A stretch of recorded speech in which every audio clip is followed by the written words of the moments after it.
बिस्मिल्लाहिर्रहमानिर्रहीम। अस्सलामुअलैकुम। Crime bulletin के साथ मैं हूं सुंदस खान। शामिल करते हैं हेडलाइंस। डिफेंस में काम करने के दौरान करंट लगने से एक शख्स जाँ बहक होने वाले फैजान को जिला अस्पताल मुंतकिल कर दिया गया। कायदाबाद पुलिस की कार्रवाई, 2 मुल्जिमान शहरी से लूटमार कर रहे थे। पुलिस मौके पर पहुंच गई और डकैती की कोशिश नाकाम बना दी गई। दोनों मुल्जिमान को हिरासत में ले लिया गया। मुल्जिमान से चोरीशुदा मोटरसाइकिल, असलहा और शहरी से लूटा गया सामान बरामद करके मुकदमा दर्ज कर लिया गया। खून का बदला खून। कोरंगे मेहरान टाउन में झगड़े के बायस छुरियों के वार हो गए। झगड़े में मौजूद अफराद जख्मी। इत्तला मिलने पर पुलिस ने मुकदमा दर्ज कर लिया, लेकिन पुलिस मुल्जिमान को गिरफ्तार करने में नाकाम।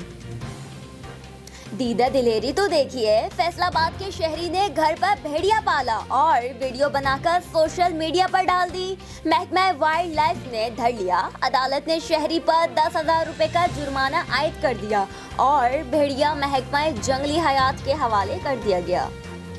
फिलहाल इतना ही। मजीद खबरों और अपडेट्स के लिए विजिट कीजिए हमारी वेबसाइट csnlive.tv। इसके अलावा हम फेसबुक और ट्विटर पर भी ज्वाइन कर सकते हैं। देखते रहिए CSN।